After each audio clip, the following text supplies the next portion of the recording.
Ramadan commence bientôt, Inch'Allah. Et pour mieux l'accueillir, je voulais vous partager quelques habitudes que je mets en place afin de profiter pleinement de ce mois béni et espérer une meilleure récompense auprès d'Allah.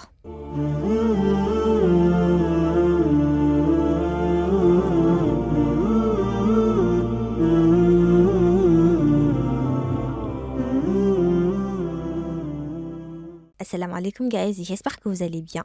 Bienvenue dans ce nouvel épisode de mon podcast. Aujourd'hui, j'aimerais aborder le sujet de la préparation du mois de Ramadan. Personnellement, ce que je fais lors de mes préparations du mois de Ramadan, c'est que je divise ma préparation en 3 étapes.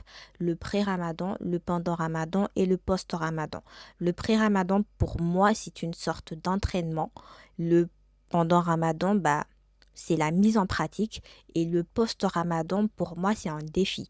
Le défi est que je garde constant les adorations, mes habitudes du pré et du pendant Ramadan.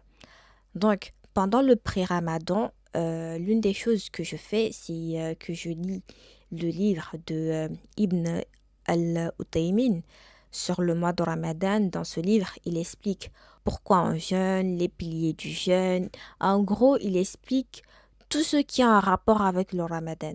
Et moi, cela me permet en fait de rappeler à mon nafs les bases de cette adoration, ce pourquoi je le fais et quand il faut le faire, si je fais des erreurs, s'il y a quelque chose à rectifier, voilà. Deuxième chose aussi que j'aime bien faire, c'est limiter ma consommation des réseaux sociaux, notamment de TikTok, parce que ce réseau, pour moi, c'est une source de consommation de la musique.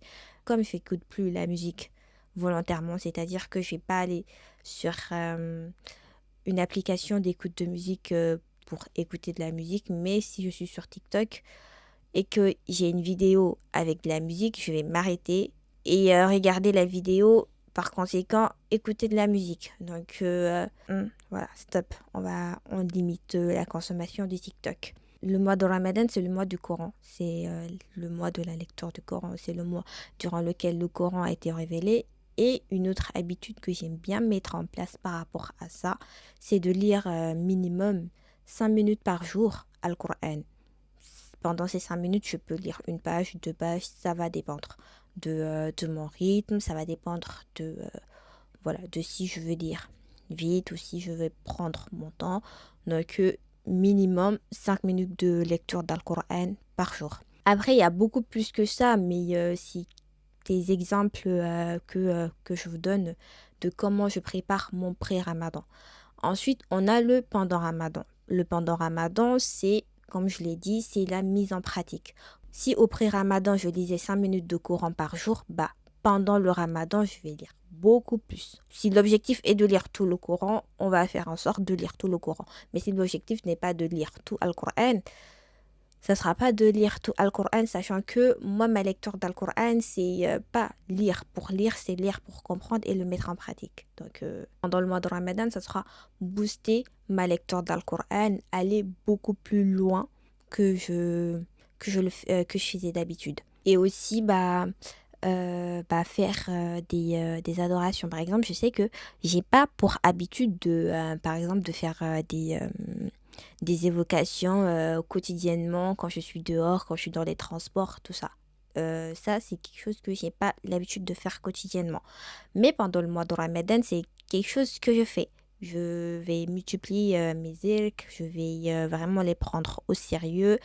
Et pendant mon pré-Ramadan, c'est quelque chose que je vais mettre en place pour que ça devienne une habitude, que ça vienne naturellement durant le mois de Ramadan et que je ne m'y force pas. On termine par le post-Ramadan et comme je l'ai dit, pour moi, le post-Ramadan, c'est vraiment un challenge. C'est de rester constant sur mes adorations avec la même intention. Je vais encore prendre le même exemple avec Al-Qur'an. Si au pré-Ramadan, je lisais 5 minutes par jour, pendant le Ramadan, je vais lire beaucoup plus, on va dire 1 heure, voire 2, voire 3 heures par jour d'Al-Qur'an. Au post-Ramadan, le challenge ici sera de rester constant dans ma lecture d'Al-Qur'an. Est-ce que je vais continuer à lire le Coran tous les jours? Est-ce que je vais continuer à lire minimum 5 minutes par jour, ou est-ce que je vais délaisser cela parce que durant le mois de Ramadan, certes, la volonté, elle est haute, mais après le Ramadan, il y a des moments de haut et de bas. Donc pendant ces moments de haut et de bas dans ma foi, est-ce que je vais rester constante dans mes adorations comme je l'ai fait au mois de Ramadan? J'espère que ce court épisode vous aura plu et vous aura aidé euh, pour votre préparation du mois béni. On se dit à la prochaine, Inch'Allah. D'ici là, prenez soin de vous et multipliez cette invocation. Allahumma balaghna Ramadan, afin qu'Allah nous permette d'atteindre le mois de Ramadan, qu'Allah accepte nos œuvres, nous facilite le jeûne du mois de Ramadan, qu'il nous accorde une bonne santé, qu'il pardonne à ceux qui nous ont dévancés et qu'il nous pardonne également. Assalamu alaikum.